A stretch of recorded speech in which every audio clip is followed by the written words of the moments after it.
Barry Allen Crompton Gibb was born on September the 1st, 1946, in Douglas, on the Isle of Man.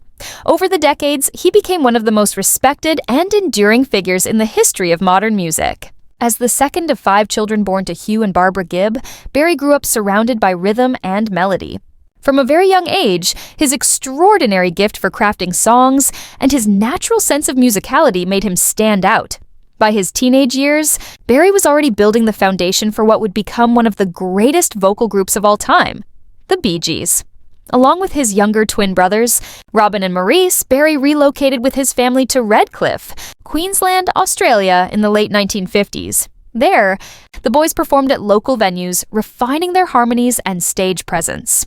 It was during this time that Barry began to emerge as the group's creative heartbeat, the lead voice, the main songwriter, and the one whose musical vision would steer their future. In the 1960s, the Gibb family returned to England to chase bigger opportunities. London's vibrant music scene became the launchpad for their first wave of international fame. Early hits such as New York mining disaster 1941, To Love Somebody, and Massachusetts captivated listeners with their emotional depth and distinct vocal blend. These songs established Barry as a rare kind of songwriter, someone who could balance heartfelt storytelling with unforgettable melodies, connecting with audiences across generations. The 1970s marked a defining reinvention for the Bee Gees, with Barry at the center of it all. As the disco era exploded, his now iconic falsetto became the sound of a generation. Timeless hits like Stayin' Alive, Night Fever, and How Deep Is Your Love powered the Saturday Night Fever soundtrack, turning the Bee Gees into cultural icons. That album went on to sell tens of millions of copies worldwide, won multiple Grammy Awards, and permanently etched the Gibb name into music history. But Barry's influence didn't end with the disco boom. In 2001, the Bee Gees released their final studio album, Islands in the Stream, closing a monumental chapter in their career. Far from slowing down, Barry entered a new era of personal and creative exploration. In 2002, he collaborated with Michael Jackson, a longtime friend and fellow music legend, on the song All in Your Name. The track reflected their shared belief in music as a force for love and unity. Fans around the world celebrated this meeting of two icons, which proved Barry's relevance remained as strong as ever. Throughout the 2000s, Barry shifted toward more intimate projects. He lent his vocals to Living in the Rain, a single by his son Steve Gibb, showing his pride in the next generation. Barry also released new material himself, including songs like Drown on the River, Grey Ghost, and Daddy's Little Girl. These tracks revealed different shades of his artistry, storytelling rooted in Americana, emotional ballads, and tender reflections on family. In 2007, Barry took on a mentoring role as a guest judge on American Idol's 6th season. For millions of viewers, watching him share advice and insight was inspiring. He brought warmth and authority to the show, introducing a new generation to the humanity behind the hits. Barry's songwriting brilliance has extended far beyond the Bee Gees. He has written and produced chart toppers for legends like Barbra Streisand, Dolly Parton, Kenny Rogers, Diana Ross, and Dionne Warwick.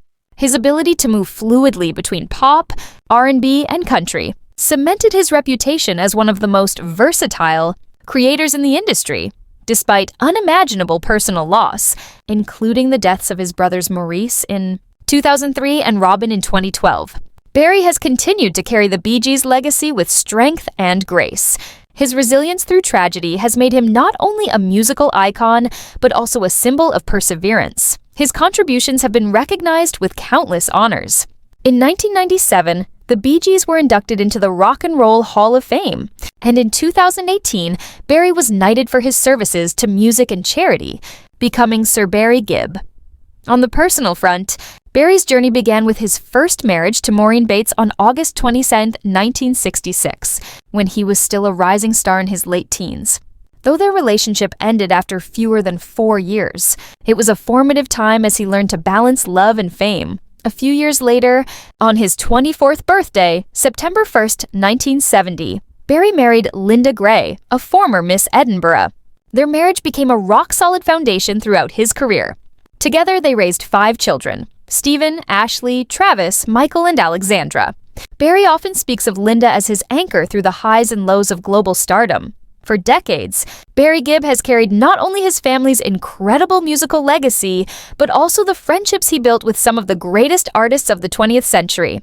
One of the most profound among these was with the legendary Roy Orbison. At 79, Barry has spoken openly and emotionally about what Roy meant to him, not just as a fellow musician, but as a source of inspiration and friendship that shaped his life.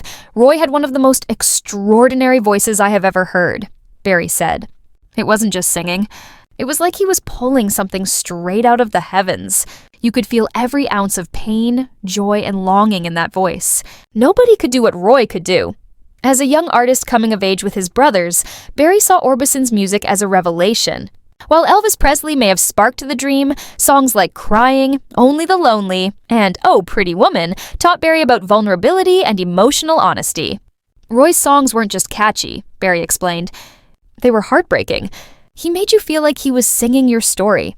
Every artist is chasing that kind of truth. Meeting Roy Orbison for the first time was, in Barry's words, surreal and humbling. Off stage, Orbison was quiet, kind, even shy, a striking contrast to the powerful presence he became behind the microphone.